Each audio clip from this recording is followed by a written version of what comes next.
Are live. Hello, everybody. Welcome back to another episode of Call of Cthulhu, our horror game RPG, the second ever session of our 5-session series. So we are super duper excited to be back. I'm ready for some scary shit to go down tonight. Are all you good?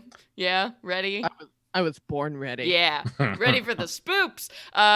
So again, before we dive in too far, Call of Cthulhu is a game that deals with themes of insanity, horror. It's a scary game, so take care of yourself if you're out there and those things aren't something that will work for you.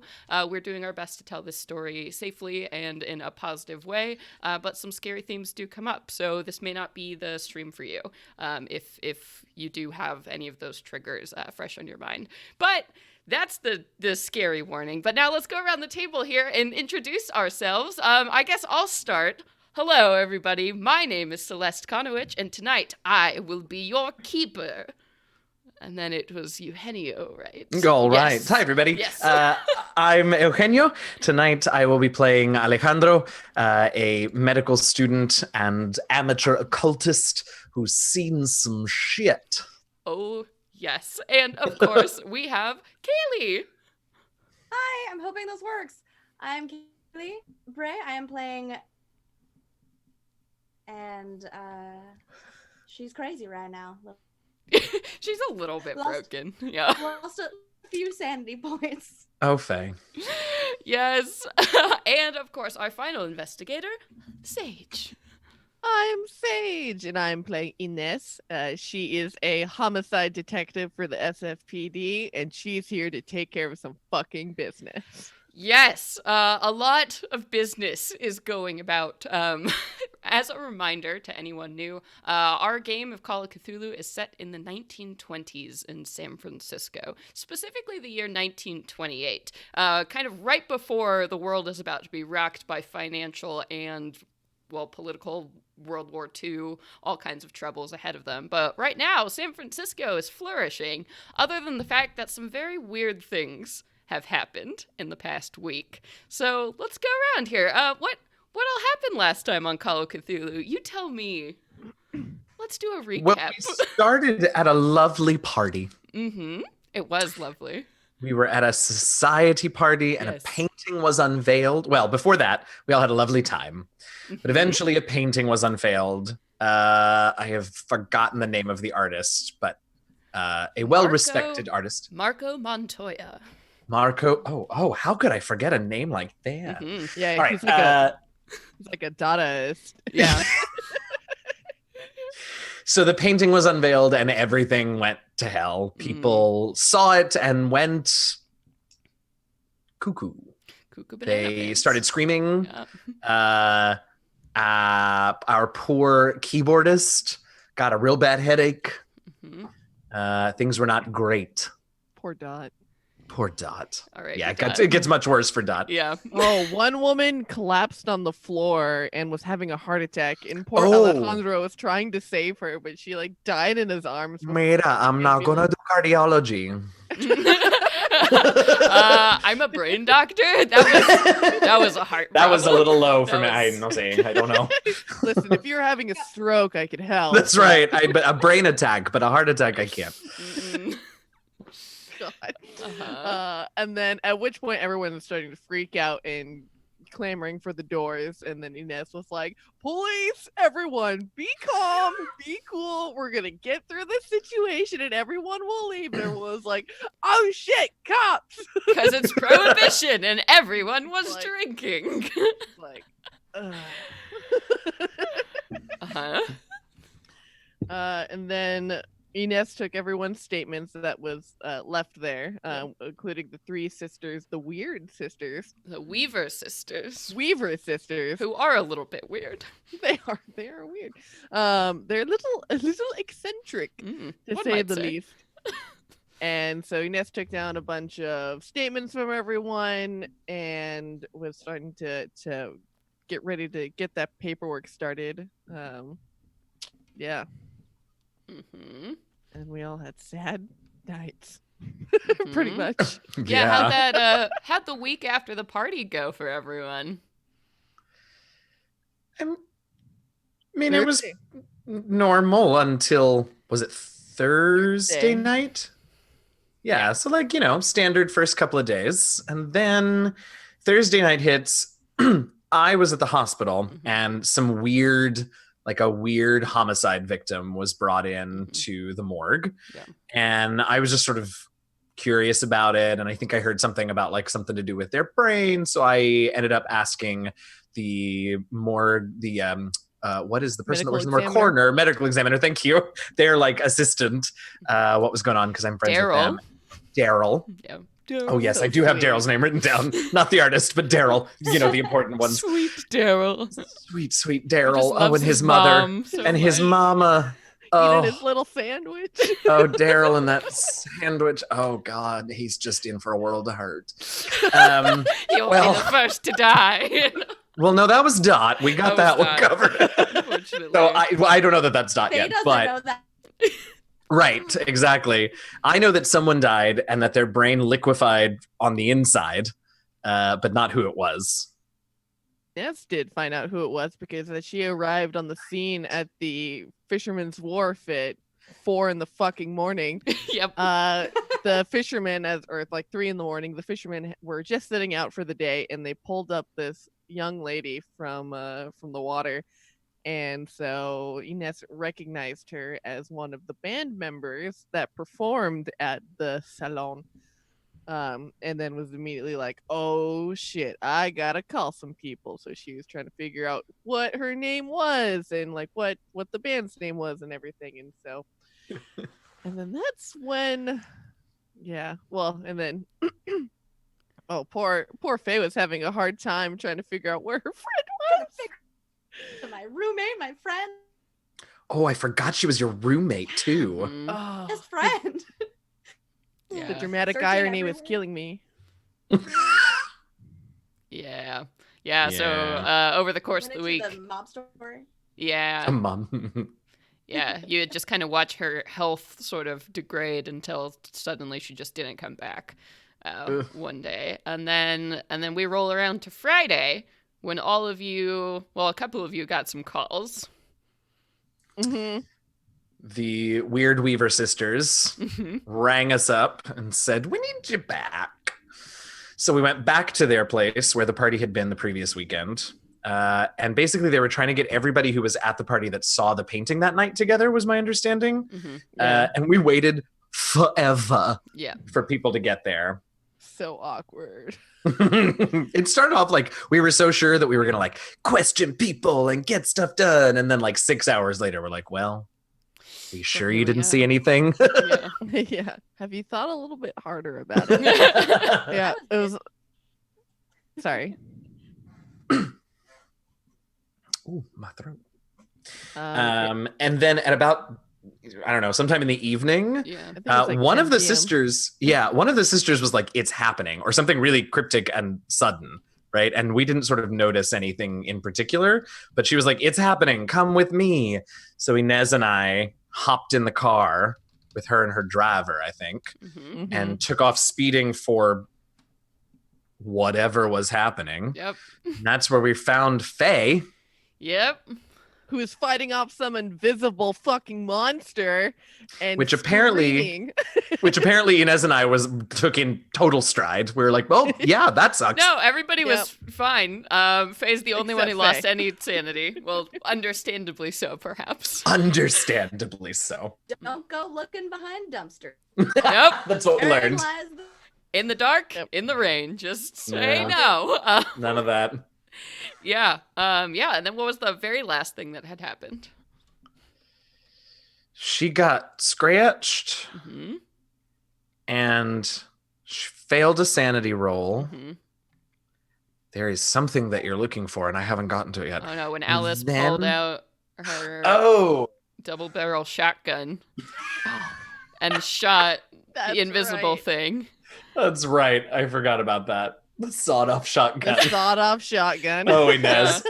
So that's where we're picking up. That was Alice, who one of the Weaver sisters in the car. They had kind of swung around as you all had come into the scene. You had seen Faye laying on the ground, being attacked by an invisible thing.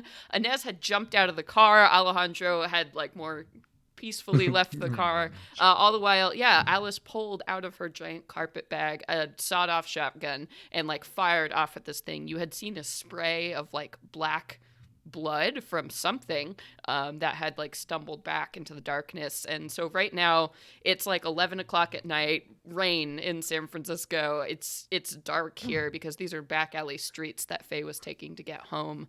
So it's really just the lights of the car right now. So the Duesenberg has like been pulled over into like this 90-degree turn to like shine its high beams like down this alleyway. So everything is lit right now. And Alice had basically turned to all of you and said, "So that's what we needed to talk to you all about." Feels like maybe the moment to start the conversation would have been a little bit before this, but okay, talk. Well, maybe here isn't the best place. Come on, is she all right? She's kind of like pointing at Faye. I mean, I didn't do so hot with the heart attack, but maybe with gashes, I can do something useful. I'll go over and check on her. Sure, give me a first aid check, Must Alejandro. it be? Come on, Alejandro. What is it? 6? I think I have a 60. Yes, I have a 60. Yeah, so Call of Cthulhu percentage die. We're rolling underneath these things. All right, that's a 39. Oh, okay. Yeah, so you're looking at Faye. These scratches on her arm, they're a little bit odd, but like just in their placement and like how kind of far apart they are, but they look very surface level. So she's definitely not in any kind of danger. You think, the best thing you need to do is just clean these out and put a bandage on them, and they'll probably be fine. Nothing is like really punctured. She's not bleeding profusely or anything. Okay. Is she conscious? Is she mobile? I know she's having a little moment. Yeah, I mean, so Faye, like you had a bout of temporary insanity that kind of caused you to like you were just firing off this 2-shot like Derringer from your bag and grappling with this thing. So, what kind of state are you in right now? You're fully returned to like consciousness, your own control of your character. So it's however Faye would react. In shock, very quiet, just trying to get my bearings. The gun in my hand and like hide it. Not sure what I'm doing. Did you see where what happened? What? It's going to be okay, my dear. We didn't see anything, but come with me. We'll get you bandaged up. We'll get you cleaned off. We'll take care of you. Come and I don't know if I see the gun. I feel like she's not being particularly sneaky about it in her state. Right. So I'll just I don't know, just ignore it. Try and get her back to the car, where I do think I said I brought my medical bag with me last time. You did. So that's in the car, so I'll work on cleaning her up once she's in the car. Yeah. Who are you? What did you? Oh, that sounded important. Sorry. Yeah, That's okay. It's sort of a long story, dear, but everyone here, we're here to help you, and we're going to take you back to our house and kind of explain everything that's happening here, okay? Okay. Sure, get in the car. Detective, any idea what the response time here is, or we should probably get going anyway? Shots are being fired. Well, unless someone calls it in, which, judging this neighborhood, isn't too likely, because we were up in like Chinatown. Yeah. So yeah, that was where Fate lives. So on the walk home there. She's like, we're not exactly welcome in this part of the town, so I think we'll be good. Excellent. Well then, and Alice goes and she threw something at you when you were on the ground, Faye. It was like this giant like lei thing that was made of like dried garlic and onions that she had strung together. So she's like, take that and let's get back in the car, everybody. And she goes and she like tucks her shotgun back into her purse and then, walks back over to the car. Hero. What a hero. Yep. She doesn't buckle up because they didn't have seatbelts in the 20s. All right. So is everybody, just getting in the car? I think so. Yeah. And I'll work on patching up Faye, just cleaning her up and whatever. Yeah. Yeah. And as you are driving through the rain, it's at a much more reasonable pace than it was because Vladimir was like gunning it to get you here through the streets. So now it's more like leisurely kind of pace as you all kind of like take in what exactly just happened. Are any of you saying anything before we kind of arrive at the Weaver's house? I mean, I'll stay quiet long enough to realize that Alice is still not going to be forthcoming with whatever she wants to talk to us about. Mm-hmm. And then sort of say, is this an okay place that we can maybe have this conversation that feels like it's really important right now to have? Well, we sort of wanted to get everyone in the same place to tell you, since the danger that is facing you is facing all of us.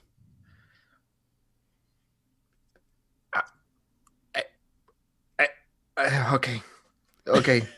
I just hate explaining myself over and over again. Why just get it all done at once? Inez narrows her eyes and is like slowly nodding her head like, okay. I mean, yes, sure. Are you all right, dear? Would you? And she like digs around in her bag and kind of like gives a hard candy. Don't to do it. Faye. Yes. A butterscotch. Yeah. Oh, I'm gonna take it. Mm-hmm. Yeah, she's like, you just eat that, dear. You'll be all right. Oh, okay. Are there a lot of us? Well, hopefully, Kathy has managed to find some others. We have Lillian out also on the patrol, but, well, we're doing the best we can. And in about, 15 minutes or so, you get back up into the Dolores Heights neighborhood where their little Victorian house was. You pull up outside. So, Faye, this is your first time seeing this. This is this garishly colored house amidst all of these very classic, beautiful Victorians. This purple and yellow and puce monstrosity in front of you. So Vladimir parks the car, and he comes around and opens up the door for all of you. And Alice is quickly ushering you all inside. Yeah, hurriedly go, because she's like, let's go, let's get the story. Yeah, and you are led once again into this parlor room where you've now spent so much time. Kathy is there. She's up. She's pacing back and forth. You don't see Lillian, but those same three people that you saw earlier are still in this room. It looks like a couple. They're wrapped in blankets and sitting up in chairs, looking very sleepy. It's 11 o'clock at night at this point. And at this point, Alice is like, all right, well, I suppose this is the best we can do. And Kathy nods her head, and Alice is like, okay, well, there's no easy way to say this, but we believe that everyone who was at our event that evening, is in horrible danger. And Ness kind of just goes, awkwardly laughs. Well, we have been trying to get a hold of all of the people who were there that evening. Some live in San Francisco, but most don't. Lillian is out trying to track down some of these people now, but odd things have been happening to some of the guests at this point. So all of you here are the ones that we could get a hold of and bring in this evening to discuss what happened. Odd how? Well, they've been disappearing or dying, that sort of thing. Have to do with that painting? We think so, unfortunately. I mean, we don't know what else it could be, but that seems the oddest thing that links us all. It's people who are in that room and saw that painting seem to be the ones who are being affected. Like Dot? In my band? I'm sorry, was she amongst them? We're still trying to track down everybody. We couldn't get all of the wait staff or the band names. People ran out of there so quickly. But was she's gone? Find her anywhere, and she by the spot, and it was very strange. Well, we do know that our friend Ivy Hansen has disappeared. No sign whatsoever of her at this point. And then, of course, the Duchess. What happened to her? She had the heart attack and died right there. A waiter who worked there named Ronald. He hasn't come into work. He's completely gone, from what we can tell. So, all of you are who's left. Inez has taken out her little pocket notebook and a pen and is writing all of these names down. Yeah. So that's sort of the premise. Far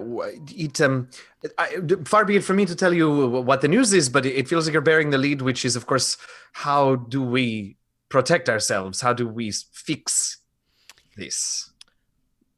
Well, and Kathy and Alice sort of share a look. The Ladies' Curiosity Society seems well, a rather silly way to embrace the occult on its surface. But behind all of that, we actually have gathered some interesting artifacts, information. We've encountered strange creatures over our travels. So we think something supernatural may be at work here. And while we are not exactly sure what's happening, we wanted to warn you all, to bring you all together and do what we could to protect you. Do you have any idea what that thing was that we saw? I guess not really saw, but heard out there? We don't know. I mean, it could be a spirit of some kind. Vampires supposedly can become invisible. There are any number of things this could be. Oh my God, Ines is trying so hard not to roll her eyes like, Yeah. this fucking whack job. Oh, great. Mhm. Yeah, how's Alejandro dealing with like people saying things like vampires and ghosts and the occult? Well, when she said occult, he was like, he perked up because his grandmother, well, we never called it the occult, but like his grandmother was very much of the old religion Mhm. of her tribe. But then when we got into spirits, still on board, vampires lost me. Mm-hmm. Now it sounds like something out of a storybook, and I don't really know how to deal or what to do. Yeah, and that pretty much that feeling is shared by the other people in the room here. So there is a sort of a woman in like her 20s or 30s who's just sitting in a chair, like staring, just aghast at what's happening in the room now. There's an older man who's relatively well dressed, and he's just shaking his head like, what is going on here? And then there is that very terrified looking, sort of almost barely out of teenagehood, like girl who is a bellhop for the St. Francis Hotel, and they're all just staring like, what is happening right now? Ines will go over to Faye and say, you and like she'll whisper and kind of like, given this kind of hush tone, you were the singer, right? From last week? Up. Yes. And she'll very slyly pull out her badge and show it to you. Tell me, did you have a bandmate who had kind of short brownish blondish hair, real kind of very young? Yes. Have you seen her? Is she okay? I hate to tell you this, but some fishermen discovered her this morning in the bay. That's not possible. She was fine. She left and she was fine. How did she end up in the bay? What happened to her? We're not sure. We're still waiting for the results from the autopsy. But I'm going to need you to come into a statement and tell me about everything that happened since the reveal. I'm not sure. I have to let her family know. I have to call her brother. I have to tell the band. Yes, of course. And Alice is like, Inez, while I do appreciate what you are trying to do, I think if more of us can stick together, and that would be better. So perhaps don't swoop on young Faye yet at this point. And especially traveling places generally at night is bad, and generally in small groups. And Faye already seems to have become a target for whatever this phenomenon is. So And Inez has this it's indignant look on her face, like, "Are you fucking kidding me right now?" She's like, Ines, "I'm trying to solve a crime. All right. So it's are kind we. it's kind of my job, and I'm very well equipped to do this. And I don't mean right now, but clearly I need this young woman to come down to the station with me so we can figure out what is going on." And she gives this very bing customer service smile. I'm not sure I'm comfortable coming down to the station. Ines, we are. This is not. You are very clearly a capable cop, but maybe the ladies here have a point. I mean, what attacked her just now? What did we see or not see? That doesn't feel like standard issue cop stuff. Oh, yeah. Did they teach you how to fight vampires in police school? Well, all right, that was. Did they teach you how to do it in your sewing circle? I don't sew, I knit. There it That's is. very clear. That's excellent. That's excellent. She kind of whispers under her breath, "A nitwit. Oh, great." Ladies, Ladies. I don't know how to respond to this situation. Okay, here's the thing. Mrs. plural of Miss Weavers, she has a point. Ines has a point. This is something that's obviously out of our immediate wheelhouse, but you seem to know more about what's going on. So tell us, what are you going to do to help keep us safe, other than keeping us together, which doesn't feel particularly effective, but what else can we do? What are you going to do so that we know that there is a plan of action? You know what I mean? Well, honestly, before we know, we just need to know more about what's happening, what has caused this. Until we know exactly what we're dealing with, we won't really know how to stop it. All right. Well, that feels like something that maybe then Ines would be very good at, using police resources to find the artist who you said was away. He could not make it to the unveiling. He was out of town for a business trip or something. Yes, Marco reported that he had a sudden trip and wasn't able to make it that evening. In retrospect, it's suspicious, but go on. I was going to suggest that perhaps, Inez, if you could search his house, maybe find out where he is, any more information there. I feel like that's probably the best place to start. I'm not going to be able to enter his house without a warrant. She blinks.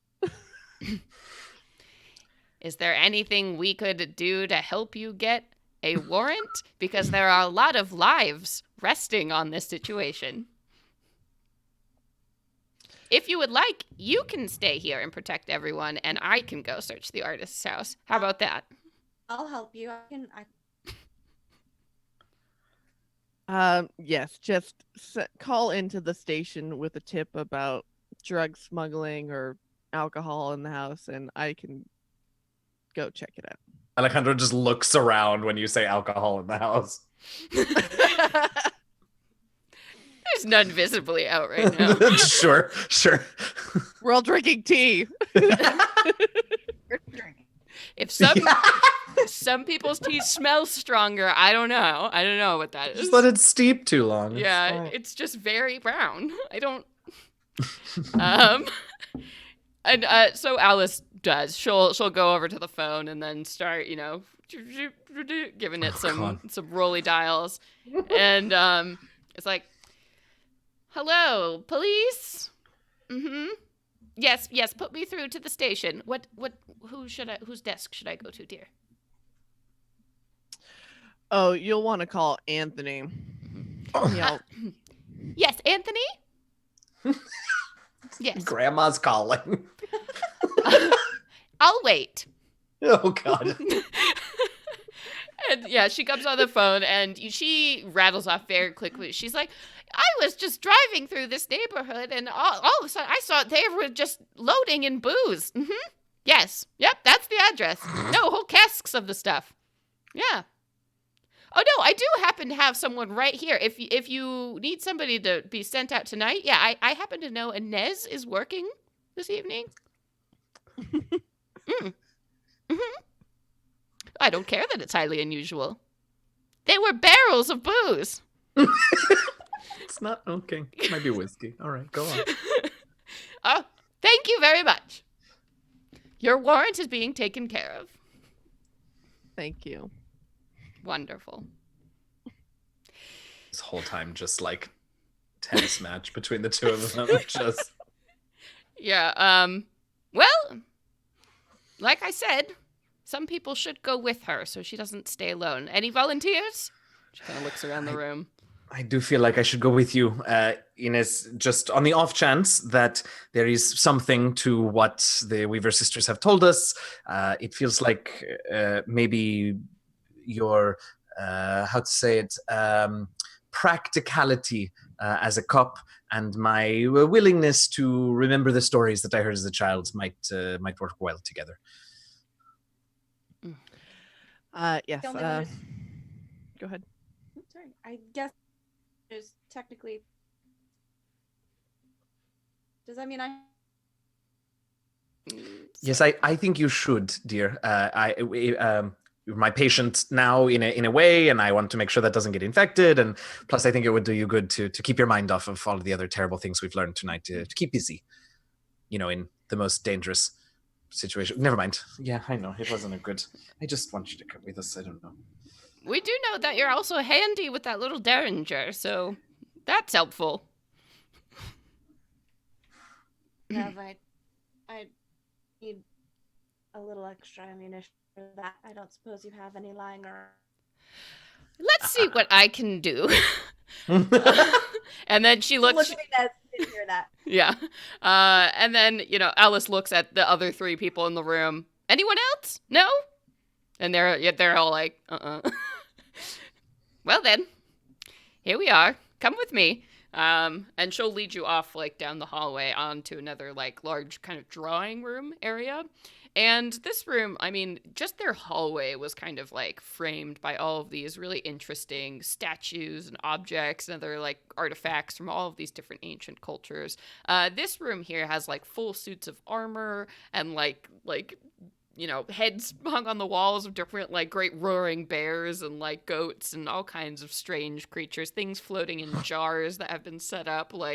It's just a very odd sort of room. And she goes over and pulls out her ring of keys and opens up this very large cabinet. And on the inside, you see a collection of several different types of guns that are neatly stored and on racks. And she starts pulling out shell boxes and she's like, okay, well, let's see here. And she's going through, and she'll pull out of her purse. She'll take that sawed-off shotgun and be like, well, this might come in handy. It's loaded with rock salt, which seemed to hurt the creature.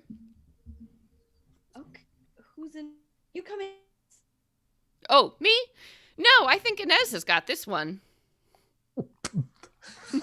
Sips tea. Jeez. Okay. I'm assuming you have permits for all of these Absolutely. weapons. Mm-hmm. Okay. She's like, shotgun, and hands it. Yeah, so if any of you would like to take guns or knives, they have quite a collection here that they are willing to give you. Yay! Grabby Thank hands. you. No, thank you. So add whatever you feel is appropriate onto your character sheet here. Take a very small knife. Just to Pretend it's a scalpel. Yes. So good. Well, Marco apparently isn't in town, so I don't know if you would like to go this evening, or we do have some space to put you up for the night. Whichever you prefer. Well, on the one hand, you did say that things were more dangerous at night, so True. perhaps waiting till morning is a better thought. But on the other hand, Ines, I don't know if the precinct is expecting you to go now with the tip that came in, or I don't know.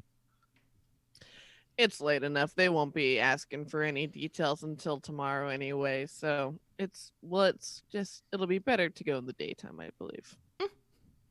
All right then.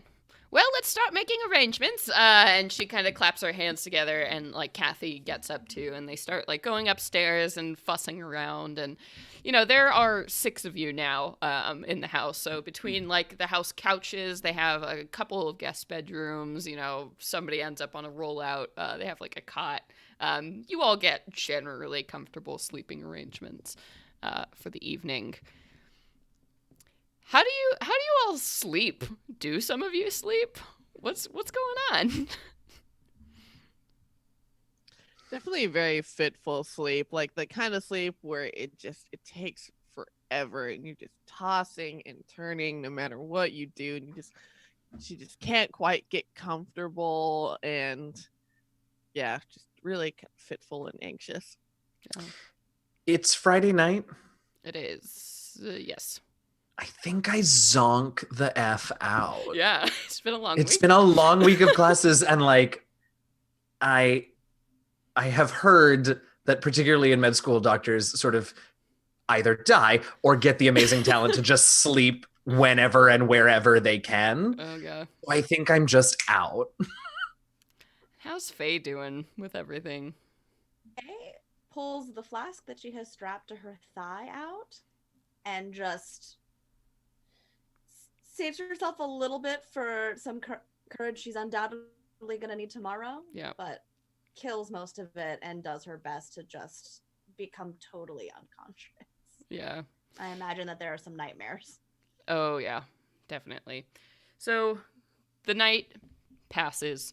It's when like 7 a.m., like those the graying light of dawn starts to peek through these multicolored windows or thick curtains that's hung through the house here, and everybody's kind of stirring fitfully. You smell cooking from downstairs, so they seem to be getting some kind of breakfast ready for you all.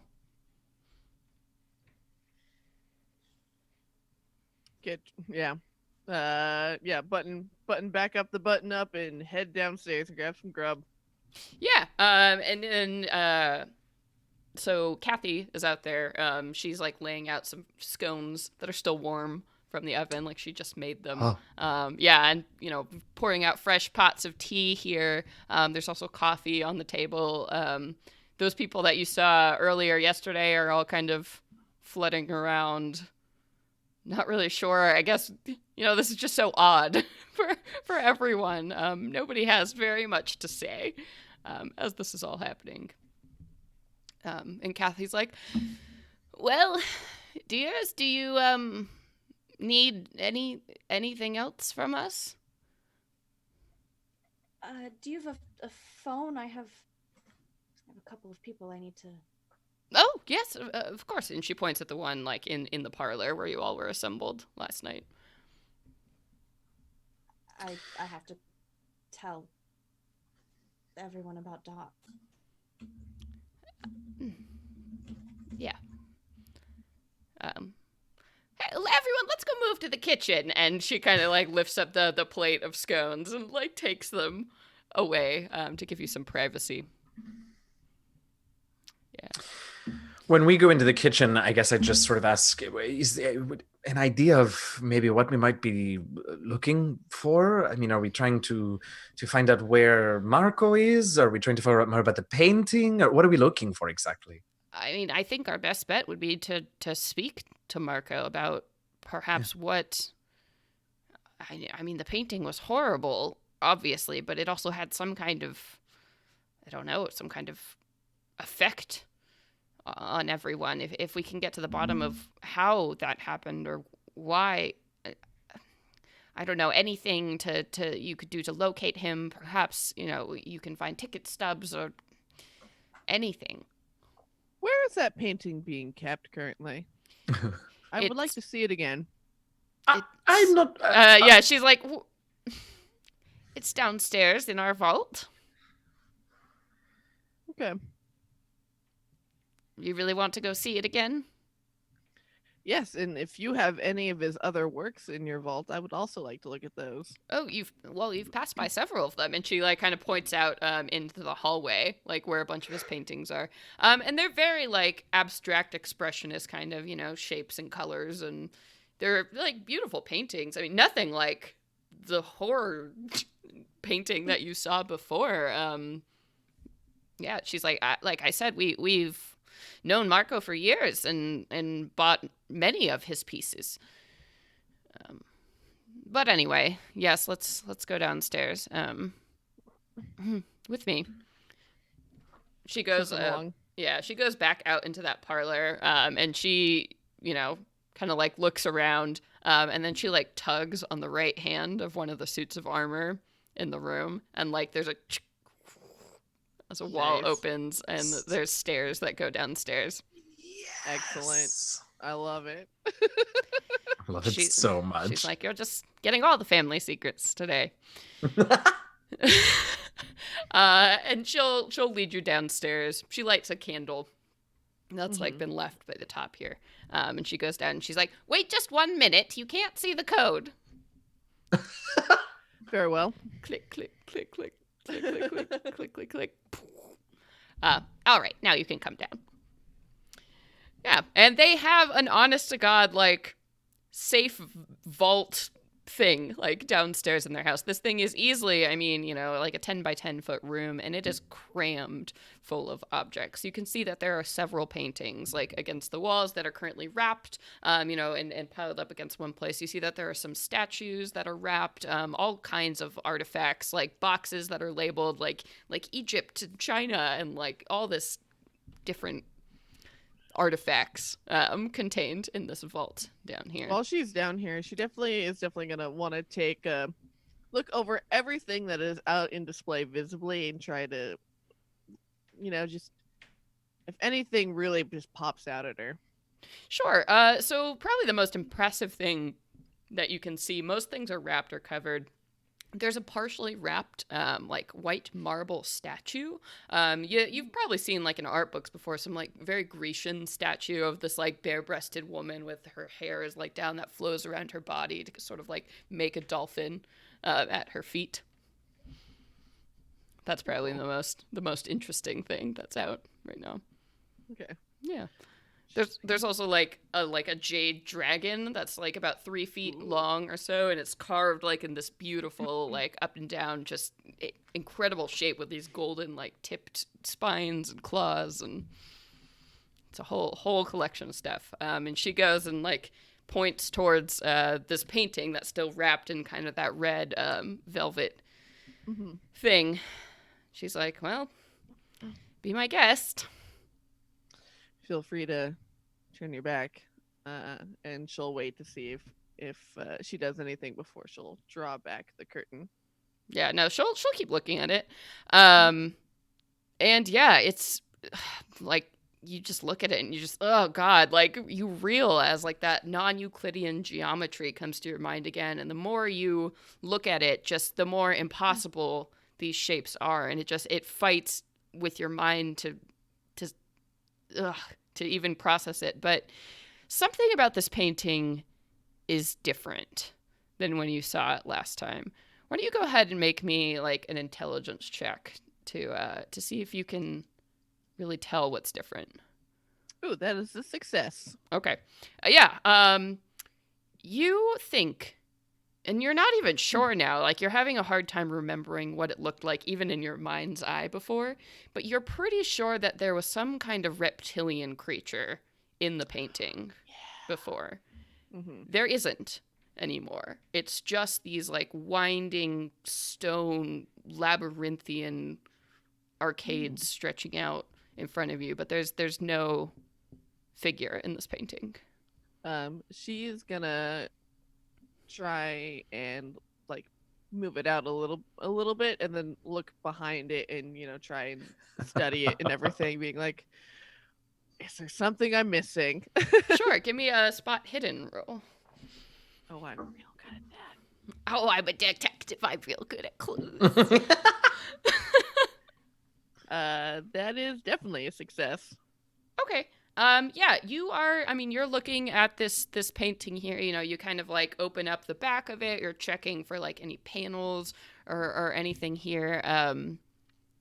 Yeah, really, there's nothing on here. The only thing that's kind of weird is there's no artist signature on this painting.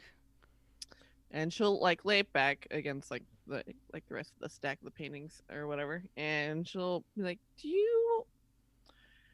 Yeah, and at this point, Kathy's just like, ugh, just looking at it like, God. And she'll eventually throw the sheet over, and it's like, "Do you recall what the painting first looked like when it was unveiled?" Um. Yeah, we just saw it. And she'll point to like the spot of where the reptilian creature was, and she's like, "Something's missing." And this sounds insane. Either I'm remembering something to be there that wasn't there, but I could swear there's like some kind of lizard in here that I don't see anymore. You know, I think you're right. I don't know, it's just so hard to remember. In your, I'm assuming you have a collection of books on all of your occult things. Do you have some kind of tome of mythological beings or something? We do have a private collection, and if we cannot find it here, we do have several contacts in the city that could probably get you such a book. Yes, that would be I'm thinking that might perhaps deal with whatever the young woman was accosted by on the streets last night. I see. Well, we can certainly pull everything out for you to have it ready when you get back. Thank you. I would very much appreciate that. And she kind of gives like the covered painting just another like little look before leading you out and then waiting for you to walk up the stairs. Hey, it's the little dragon. Cool. It's a dragon. Before like pushing you kind of out of the vault and then making sure you're around the corner before she does the lock and code and everything again, and then comes back up. Cool. Yeah. She'll look like, but seem to be making her way back towards the kitchen. Yeah. Faye, who you calling? Oh, sorry, I think we lost you there. Oh well. You're having some sad phone conversations, Faye. Oh. Yeah. It's very sad. Yeah. Sorry, guys. No worries. All right. Well, then, Kathy sort of looks at all of you. No time like the present. Do you need a ride? Yes, that would be wonderful considering you picked us all up. Fantastic. Yes, well, Marco lives over, he has this beautiful place in Seacliff, so we can certainly drive you out there. It's gorgeous, overlooks the ocean and, well, usually filled with art and fun and, well, we'll see. Vladimir. And you actually really don't hear much of anything, and this big man all of a sudden kind of appears in the kitchenway and like sort of nods at you all with the keys in hand. Are you ready to go? Yes, absolutely. Couldn't be more ominous, but sure. Wonderful. Make sure to bring an umbrella. I did not bring one with me here, so I will have to stop at home to grab it. And he walks out towards the car, which is parked out front. Let's go. We should go. I'm not going to worry about the umbrella. We should go. Yeah. It is pouring down rain. So last night's rain has just rolled over into today, so it's just one of those very foggy, rainy San Francisco mornings as you all pile once again into the Duesenberg. And you pull off into the mist here. Oh yeah. No, it's a whole these people have money. Like, that's No one thing kidding. you're picking up. So, as that white kind of fog is like rolling against your windows and pattering the glass with raindrops, you go over towards the northwest outskirts of the city there, towards those long roads that border the beaches as you climb up to all the nice homes over on the Seacliff area. And yeah, it's like a 15-minute drive or so before Vlad pulls the car to a stop. And he turns and asks, "Should I wait in the car?" Yes, please. Wonderful. And he comes around and opens up the doors for you all. Thank you. That's nice. I go forward, striding up with my big cop pants and My big cop pants. Yeah. So wow, big cop I'm an pants. authority figure. Yeah.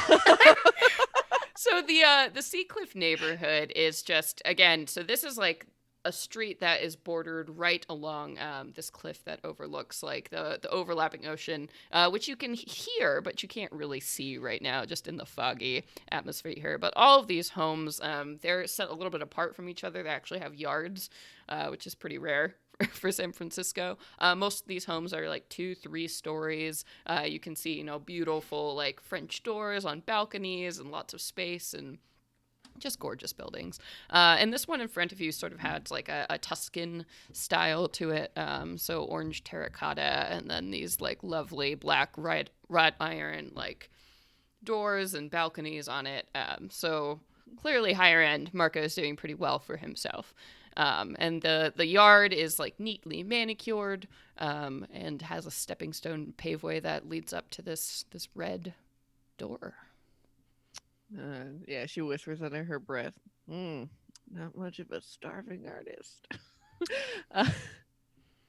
And she'll go and she will knock on the door first and look through, make a point to look through all the windows to see if she sees any movement or signs of life. What if he was just home? What if he was just there? Like answered the door and was like, "Hey, what's up?" Let's chat. Hey guys, what up? Oh, you didn't look at the painting, did you? Oh, don't do that. Oh no. Oh, It's you bad. did it again? You fool! Gotcha. Yeah, so you look around the house. Thick black curtains have been drawn over all of the windows. So like sealed up tight. Like maybe somebody was leaving and preparing their house, or somebody inside is sensitive to light. You don't know, but these are some thick ass curtains that are blocking out everything from like the little sliver on the door to all of the first story windows. So I'm assuming no response to my knock. Oh no, yes, there's no response to your knock. She'll try and see if she can like walk towards like the backyard maybe and look for a back door. Yeah. So you can walk around, the side yard area. There is like a wrought iron like gate around it, but it's one of those really easy ones where you can just reach over and do the thing and get inside. Like, why? Like, what's the point? And so you walk around this side yard and you come to this backyard here, which is just it has this beautiful view, again, like the mist rolling in. And if it wasn't for the patter of constant cold rain, I mean, it would be gorgeous out here right now. You see the trees and the beach far below you. All the patio furniture is like neatly arranged. There's a cigarette bucket that's just sitting outside there that's like filling with water at this point, so it's just gross. And there's a set of glass double doors that leads inside, but they also have these thick curtains drawn over them. She'll try the door to see if it's unlocked. It is locked. She'll look around for maybe for a rock to put through glass. Yeah, I mean, there's plenty of racks. Oh. When you find one and Alejandro realizes what there was a thought process for why I have a 20 in locksmithing. I don't remember what it was, but apparently I pick locks. I don't know, hobby or some such. But I I have have a lock hobby. Yep. Much more interested in my occult hobby. So maybe just maybe we don't have to. I know that you are the law, and you can go in however you want. We have the warrant, but maybe do you give me a moment? Yeah, maybe. Yes, thank you. I'm gonna. I can help if you I'm need. Oh, well, I can. If you have any sort of skill in this, I imagine it's probably better than mine. I think it's the same. Oh, We both boy. have 20. Great. How about All right. I'll let one of you tag team it so you can get advantage on the roll. Oh, you want to do it, Faye? Lately, you should do it. Okay. All right. That I re-roll or I can roll twice on the tens. Right, yeah, and you can Okay. pick the lower of the Okay. tens. All right. What are lockpick? What? Why is What this? is why this, Ines? We must be careful because I believe that Marco probably has a very sophisticated security system here. This lock is like none I have ever seen. Wow, yeah, you just can't. Like, I God. cannot. I mean, he's got so much money. I'm also trying to do it with my bare fingers, so maybe that's part of the Yeah. problem. She, just kind of nods very politely, and she'll take the rock and she'll like kind of ball it up in her jacket a little bit and go through it and like punch the door. Break it Yep. open. Yeah, you can. Actually, go ahead and make me a strength. Like you're punching through some thick glass. Some thick glass. I'm pretty strong. Or athletic. Wait, oh, God, I had a sheet in front of me. What are skills? What? How do you do? Ooh, it's fun in the There's no starter glass pack. breaking skill? They have an Indiana Jones character sheet that Yes. I'm using for. I'm Nice. sorry, Nevada Jones. Not Stop. Indiana We didn't even bother to Jones. change the last name. Come on, y'all. No. That's Come on, really y'all. great. I just want to punch Nazis and play Call of Cthulhu. I don't know. That is a super good success. What's it when it's under half? Oh, it's a hard success. Is that what it's Yeah. called? Yeah. Yeah, something like that. It's a hard success. Nice. You've punched out so many glass doors in your day. First thing they teach you at the academy. Yeah, and you do it in just such a way, you get through, like you get that perfect hole so you can reach around and just undo the lock and that door just slides open. You even do it quietly. Somehow you manage to get this done. You stepping inside.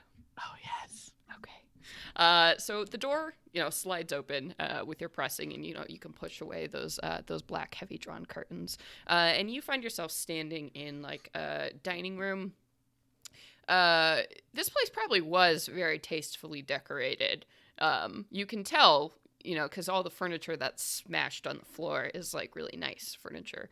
You can see also like there was this like gorgeous kind of turquoise wallpaper that covered everything, but it has been like slashed to hell, like as if claws have raked at it. And again, things are pushed over. There's pottery like shattered on the floor.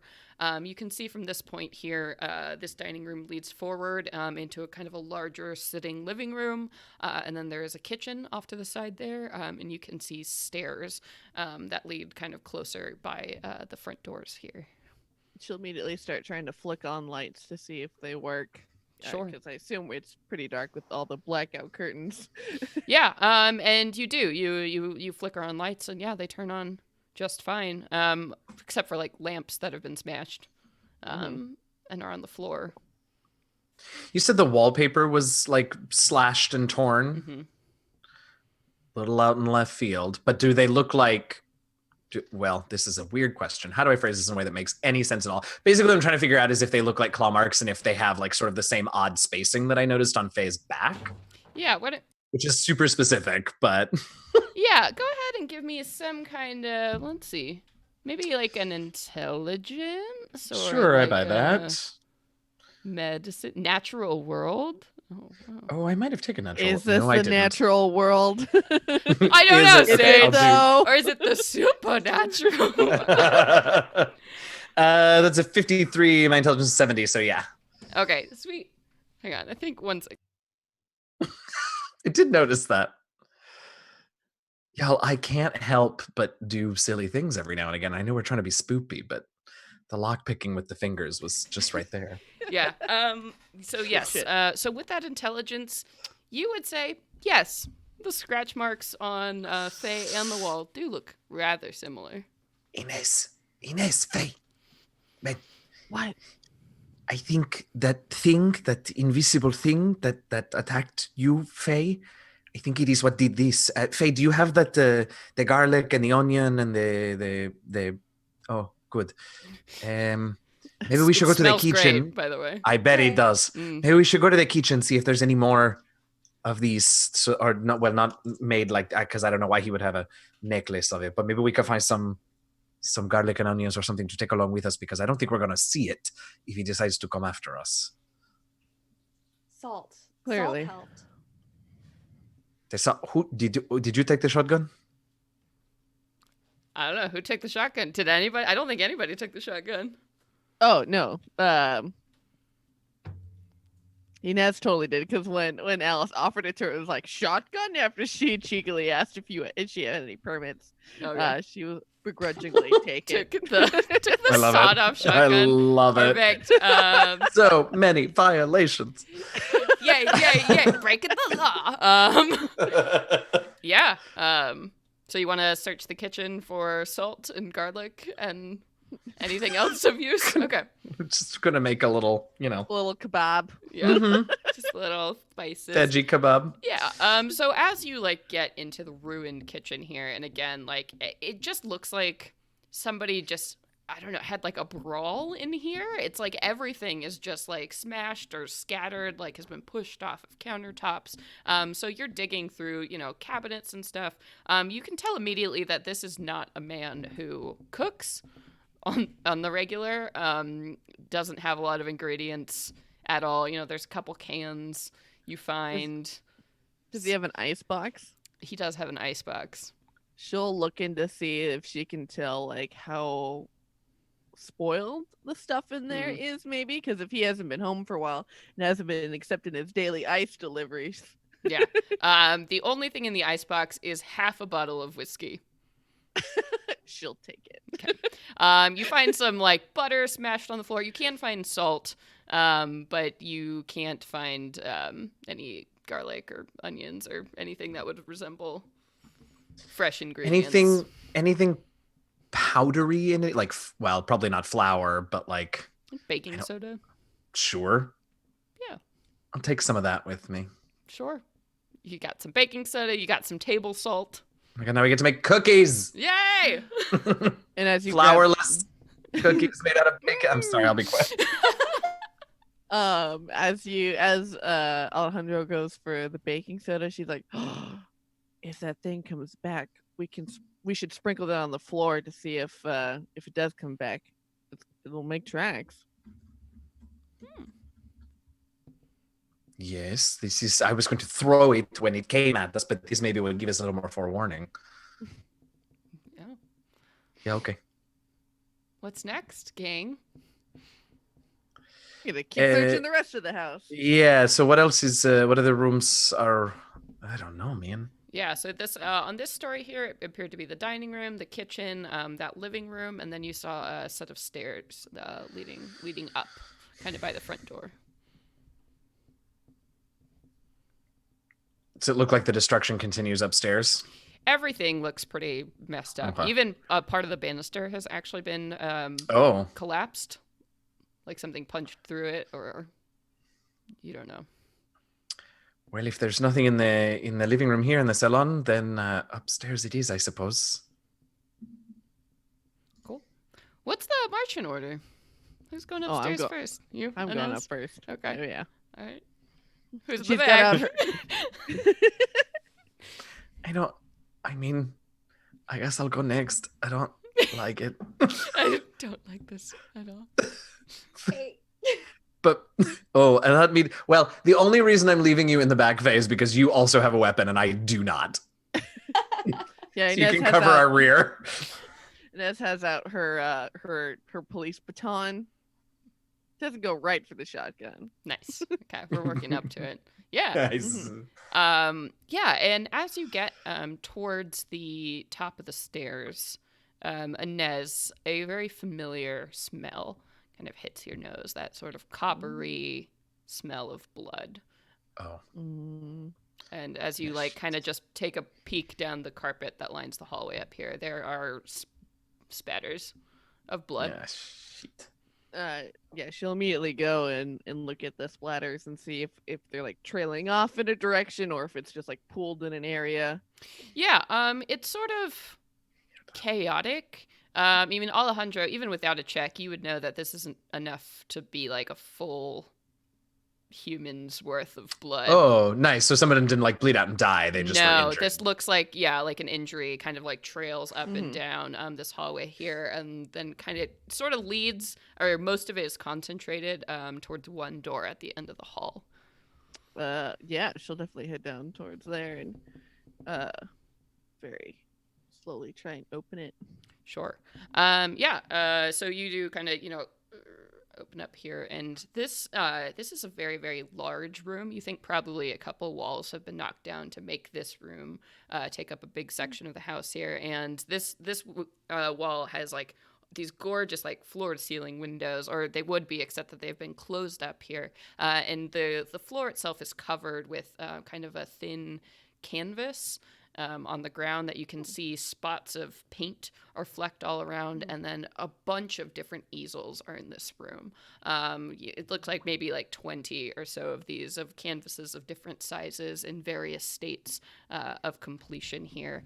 And as you look around this room at these canvases, you see just the familiar weird geometry and painted lines of all of these columned places and buildings and hallways leading to nowhere, and staircases that are too big and yet small to be like possible at all. And all of these paintings just fill up this room. You can even see on pieces of the wall, like maybe when canvas ran out, more of these paintings have been just painted onto the walls, and everything in here is just this manic mess.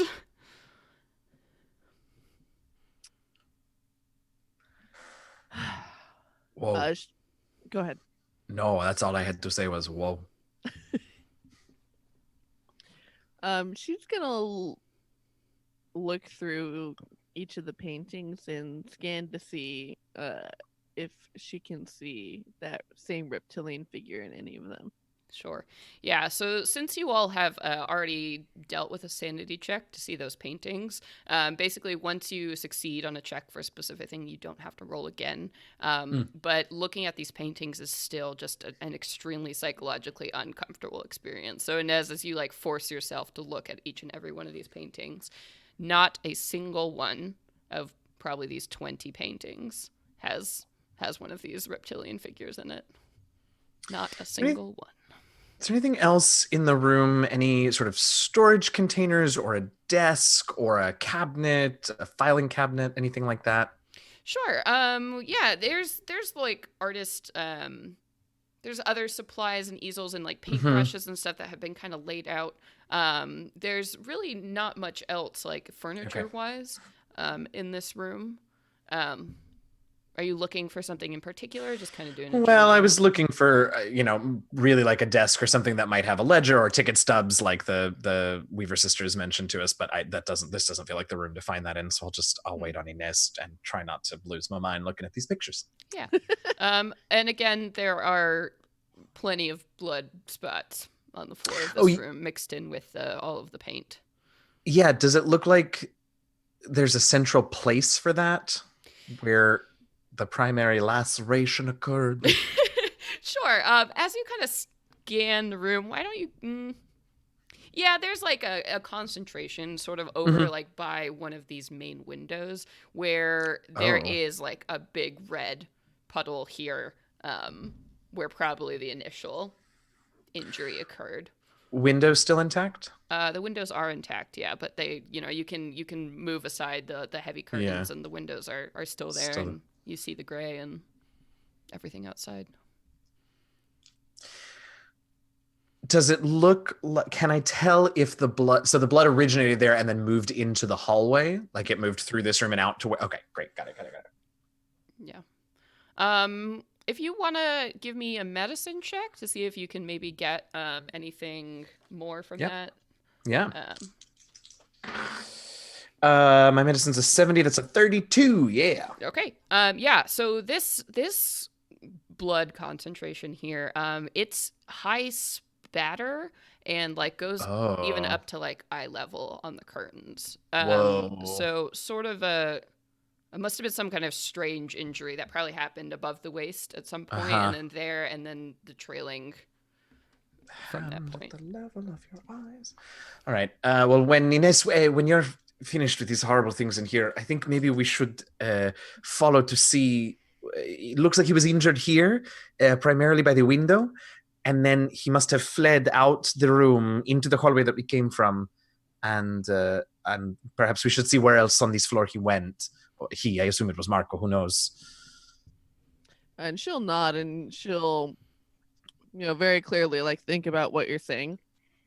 And she'll say, the thing that gets me though is that there is this great big kerfuffle, but none of the doors were open. None of the windows are broken except for the one that I broke. Why would someone who is getting attacked and apparently running for their life as she motions to all this blood splatter, why would they neatly lock their doors on the way out? It's a good question. There aren't any. Are there scratch marks or any sort of damage on the door to this room? Not really in this room. I would have And said the- maybe he shut them to try and prevent the thing from chasing him, but it doesn't look like there was any contact made here. There's no damage. Unless the thing and him are still here, which is a very real possibility. Okay. And she'll now take out the shotgun and Where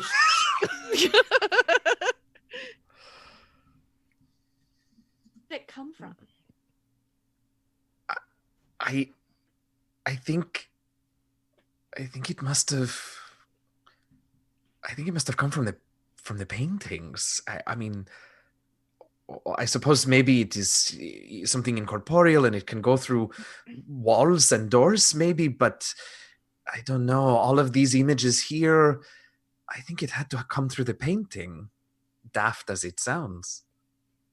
what are both of yours recollections of the painting when we first saw it? Ugh. Horrible. Like these with the shapes and the twisting and then a great big I don't know, lizard or I don't know what it was. Dragon, maybe? I don't know. And she'll nod as she hears you both saying it. When I went to go look down at the painting again, that reptilian figure was gone. Because it Gone. was attacking me. Oh no. So this hypothesis of yours, my medical friend, definitely tracks if it's emerging from a canvas. I am, on the one hand, very glad to see that you are open to the possibility of some events that we cannot fully explain with modern science. On the other hand, I really wish you had been right and it was just a person. Okay, well, should we follow the blood? Yeah. Okay. Right. Okay. All right. Yeah. So as you kind of follow the blood out of this hallway, you see on this floor there is a library kind of study room, and then there is a bathroom, and then a large master bedroom. You can tell the blood like leads into the bathroom, and it's kind of smudged all over the place here. You can see bloody handprints all over the place in here. There's still blood that's like caked the inside of the bowl, like in the sink, like perhaps somebody tried to wash it off. And then more blood kind of trails into the master bedroom. definitely wants to look more closely at the blood and try and get a sense of like how old is it? Like, is it fresh and like, or is it like sticky and brown? You know? Yeah. Like it's been there a while. Medicine check or police Yeah, I got skills, medicine. maybe. I got medicine. Sure. Or yeah, I would say profession. Well,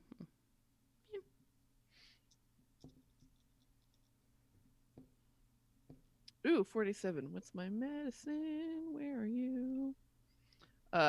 Just barely makes it with a 50. Nice. okay. This blood isn't super old. You would think maybe a day or two. That's not the answer I was hoping for. Oh, a day or two. That's all right. What and if- she'll Go ahead. point No, please. that Go out. ahead. And she'll point that out to everyone. When did the Weaver sisters tell us that Marco had to leave? It was suddenly, so it couldn't have been. Well, had to have been just over a week ago. So either he came back or this is not his. Dot again in the Yeah. day? Yeah, you're calling that out? Wednesday? What? Is that when, did you ask when we found Dot? Yeah. Yeah. Was it Wednesday night? Thursday morning. Thursday morning. Yeah. Her body was found. The other thing is maybe he was not being chased through the house. Maybe something injured him and then went away. He came here to the bathroom to deal with the clearly severe but hopefully not life-threatening injury.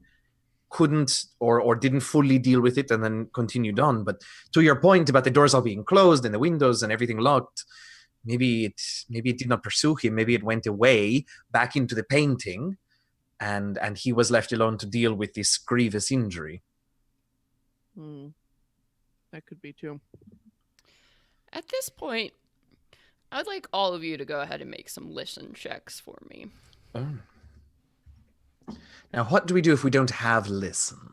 Then I believe, let's see. Is that what the 20% means? Yeah. Ah, I see. That's like your default. Yeah. It's like you Got it, I can't, got you as it. a human at least have that much. 15. Wow. Yes. 94, Damn. not so much. Yeah. All I can hear is the sound of my own breath. 67. Okay. Okay. How appropriate that the cop is. That's right. You're all kind of standing like in like right outside this bathroom, sort of like trying to figure out what happened. And Inez, you just hear a very quiet, like a sharp inhale of breath coming from somewhere muffled in the master bedroom. She will motion to shush both of them and to like creep slowly, and she'll start making her way very slowly towards the master bedroom, and shotgun in one hand and like slow, very quietly opening the door. Yeah. And you push open the door and you hear it again, just like sort of a stifled sob that comes from the corner of the room. It looks like the closet. And she points towards the closet and she'll say like stop, motion stop, like wait for me, and then she'll sneak over and open it. Sure.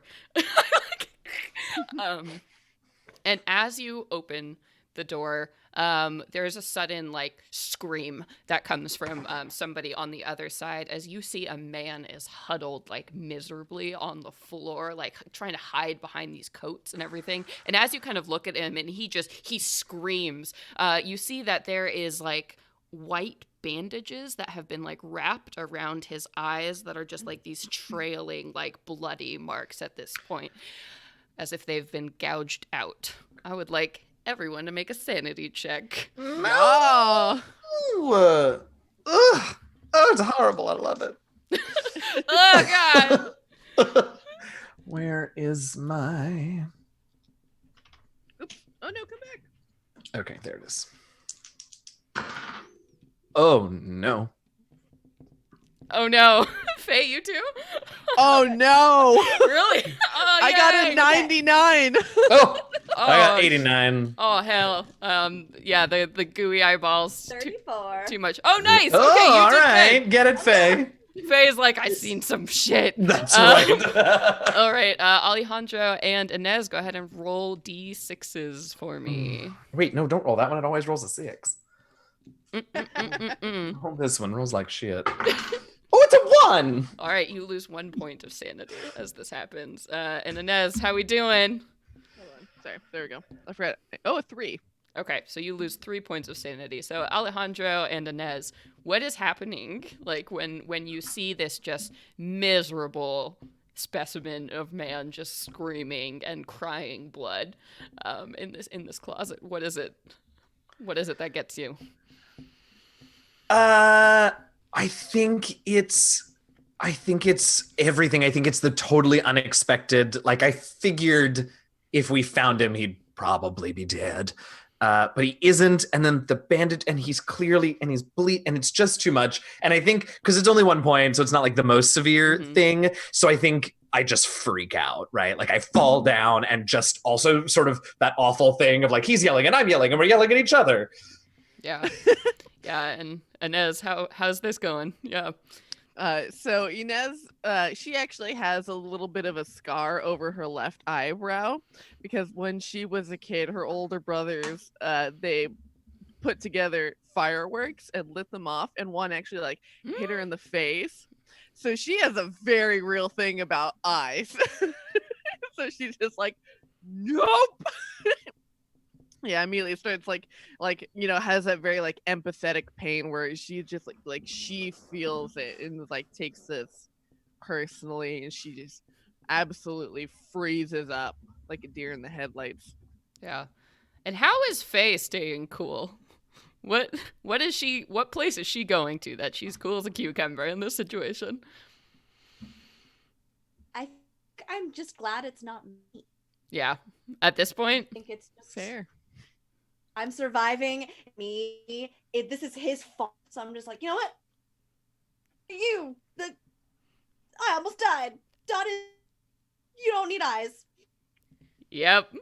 Yeah. So all of you are screaming, and this figure, like in the closet, he just huddles down, sort of into like just the smallest possible corner he can get, and the screaming just turns to gentle like.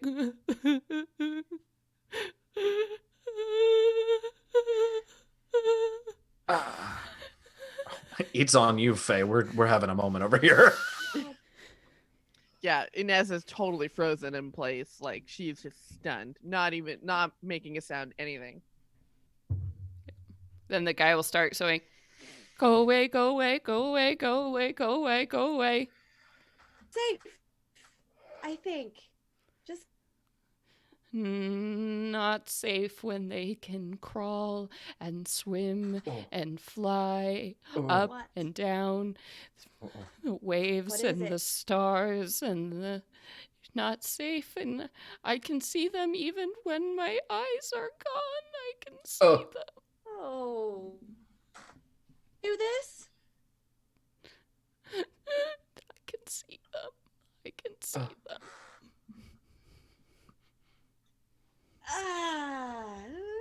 Did you do this, eyes? I had to. So they couldn't come in. They were making me open the door, and if I couldn't see them, then they couldn't fly. So What door? thought, the door. Up, down the marble halls, palaces, beneath the waves, crashing, screaming.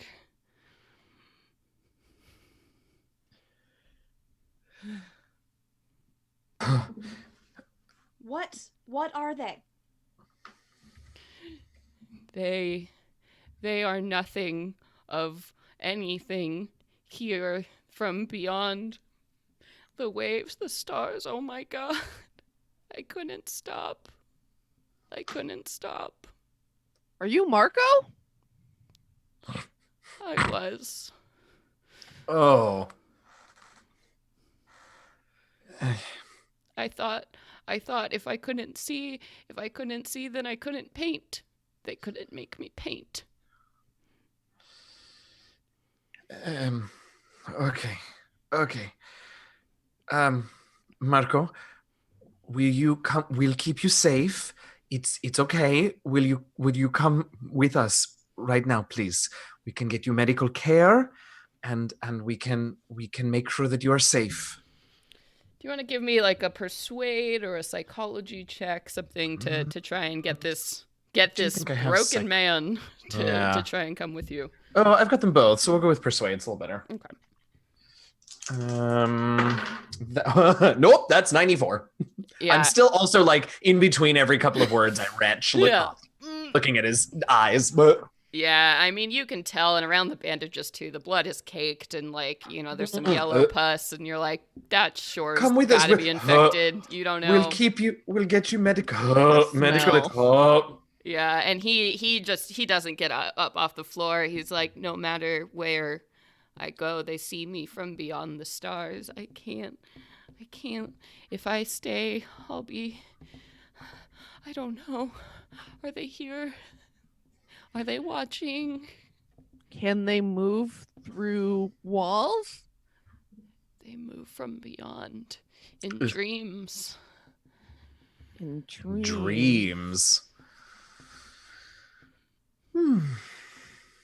Listen, Marco, a lot of lives are at stake right now, and we need to know all that you know. What are the palaces you're talking about?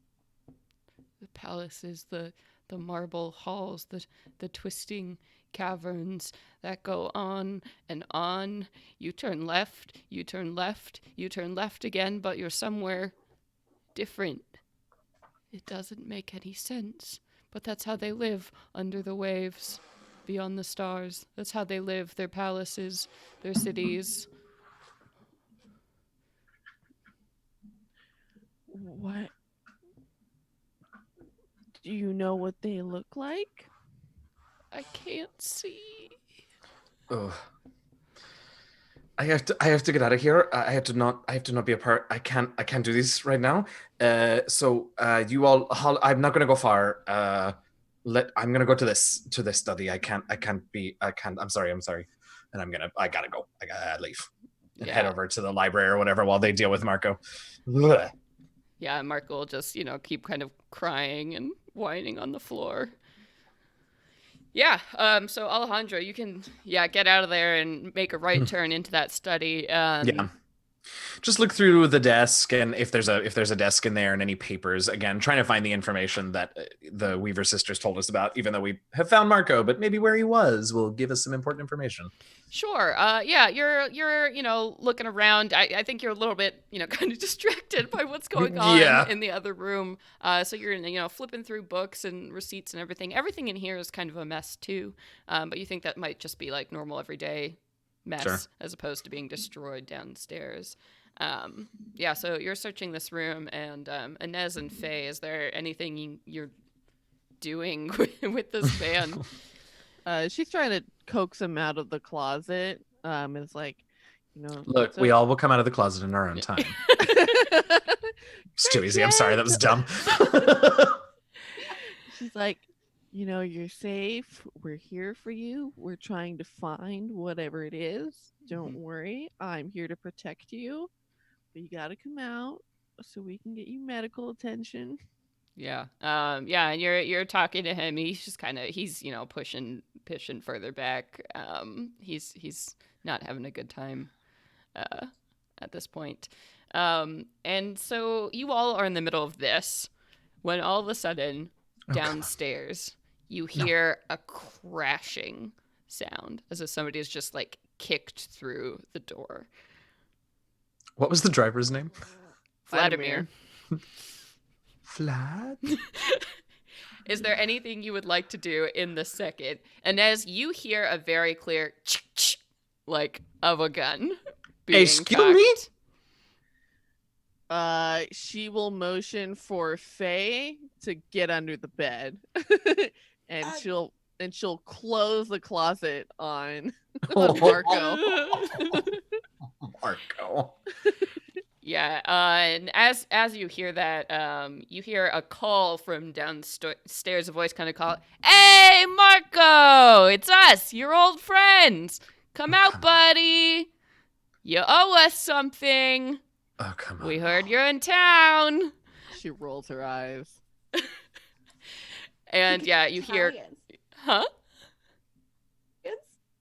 Oh, you hear crunching from downstairs as two people are clearly moving around. Come out, Marco. Your place is a real shithole. What are you doing, Alejandro? Hiding under the... Is there a desk in this library? Yeah. Cool, I'm definitely. underneath it. Okay, sweet. I'm underneath it. I'll bring some papers with me to look through them, but, like, I'm under that table. Hell yeah. Why don't you go ahead and make me a hide? No, that Yeah, stealth? can only go poorly. A stealth? Alrighty. Blessed be. And Faye, why don't you make one as well? Oh no. 29. Okay. Wow. So that's... I rolled 100. Oh boy! Oh my god. You're like, I'm hidden. You're like butt sticking out from under the... Hiding behind a sheer curtain. Sure. And Inez, where are you? As you begin to hear footsteps coming up the stairs. So she would try and like skitter over to the painting room and try and like duck behind one of the larger paintings. Sure. Okay. So go ahead and give me that hide. Stealth? Stealth? Yeah. Oh shit. So Alejandro, you definitely failed that, right? Oh yeah. Oh yeah. I definitely failed. All of you. Oh my god, we are not... Oh, Not boy. a stealth party. No.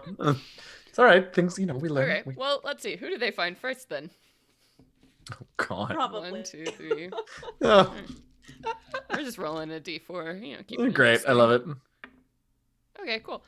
So they come up the stairs, and Alejandro, like, as you kind of like turn around, you see that the doorway gets filled up by this massive, like, broad shoulder man who has just these like almost like piercing, like jade green eyes, who kind of like stares down at you, and he like sort of looks and like cracks his neck on both sides, and then steps into the room and is going to just like pick you up by the neck. Are you trying to resist him? That's such a good question that I don't know the answer to. Yes, by the neck. Yes, I think I have to try and resist that. I would like to continue breathing. Yeah, and this man's hands are like they're easily could wrap around your skull. Yeah, No doubt I think, about that. yeah, I'm like kicking and trying to hit and trying to scream for Inez, but Inez! All right, so then you are going to give me a fight back roll. That So here we cannot go well either. Wait, fight back? What the hell Yeah, is so that? this is going to be brawl. Oh no, fighting brawl. No kidding. Fighting brawl. So we are gonna roll off here. I can't wait. Oh God, above. Yeah. Oh. So you just try and like fight against this guy, but it's like he's picking you up like you're made of paper, and he kind of like pulls you up until your face is like right in his face, and he stares you down. And then from behind him, you see a very, very small woman who's maybe like 5 feet, nothing, like with this like kind of black Yes. pixie cut. And she Yes. looks up and she's like, "Who the fuck are you?" Ah, come on. All right, let him up. Just enough. And yeah, he kind of like, you're still picked up, but he like rings to like the scruff rather than the front. And she's like, Jesus, Pookie, you're gonna kill the man. Wait, what did she call him? Pookie. And she's like, all right. Start talking. What are you doing here? Where's Marco? We also are looking for Marco. I don't think we found him, but I'm not sure why you're looking for him, but I don't think he's going to be able to give it to you. Look, I'm very sorry that we're in your way. I promise no one will know that you are here. But I have to tell you, I don't think Marco's in any condition to give you whatever you need. Where is he? Uh, Take a look up at the giant man. Look back. He's in the master bedroom. Okay, is that you? Your car outside? Let's go with yes. Okay. All right, any more you here? Again, let's go with yes. All right, everybody, come out. We're gonna have ourselves a little party, okay? And she's just standing in the hallway here, with Alejandro just sort of suspended in Pookie's grasp. I'm gonna try one thing in my terror of this man who just lifted me up by the neck. Yeah. And say, there's one other in the master bedroom. And that's the extent you get from him. And Okay. Pookie, will like kind of walk into the master bedroom, and the small woman is like sort of trailing after him. And you can see she's got a gun already drawn out here. She's like, come out, let's all have a meet and greet. And she sees Faye like half stuck out under the bed. Oh, right. I didn't go. There's just a lump. There's just yeah, so all of a sudden, like, this woman, throws back the sheets, and you're, like, right there, and you see, Alejandro in the grasp of this giant man, and this very small woman, staring at you. She's like, well, this is quite a group we've got here. You sure you're not Marco's friends? Very sure. All right. Well, you both get in the corner, and she like waves her gun towards both of you. But Pookie, just put him down. He kind of drops you, and so she's got the gun trained on you, and like indicates for you both to go into the corner. She's like, okay, all right. Anyone else?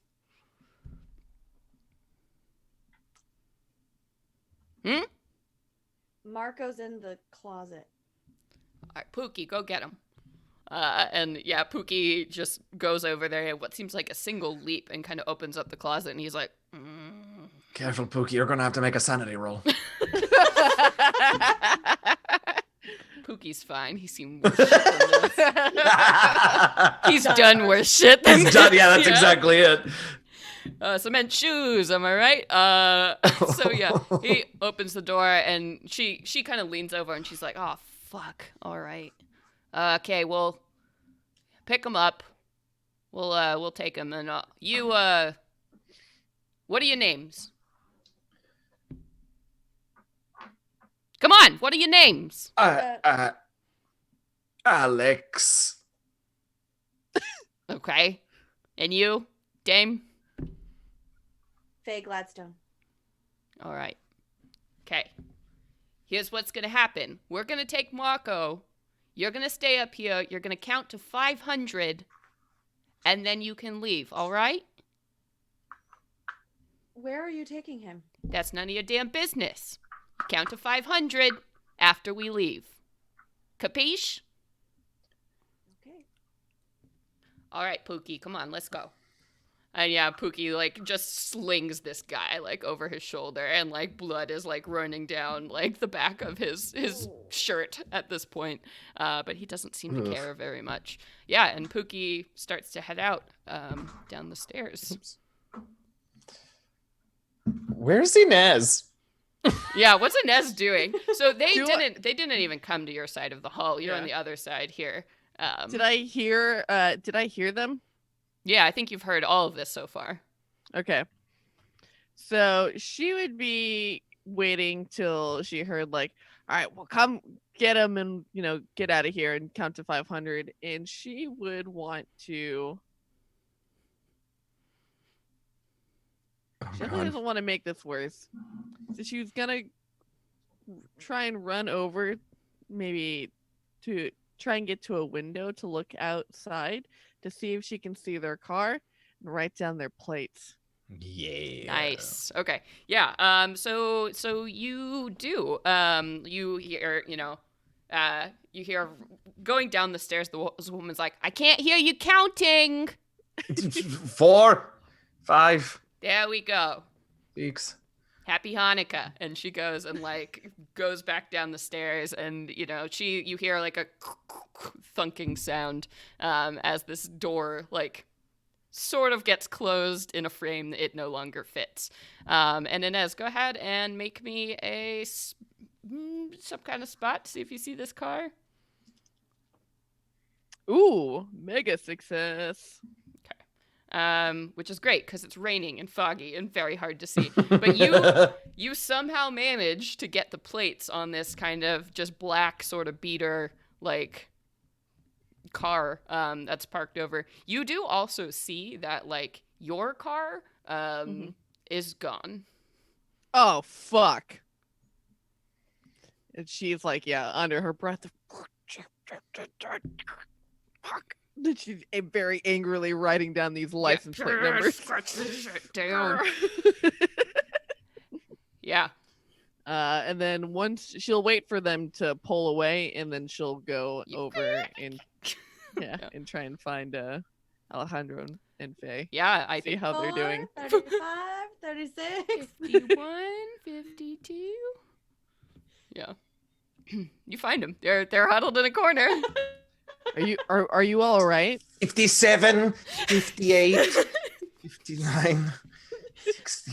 They're gone. I saw them pull away. Oh, okay. You sure? Yes. 64. And our car is gone. What? Our ride pulled out. 73.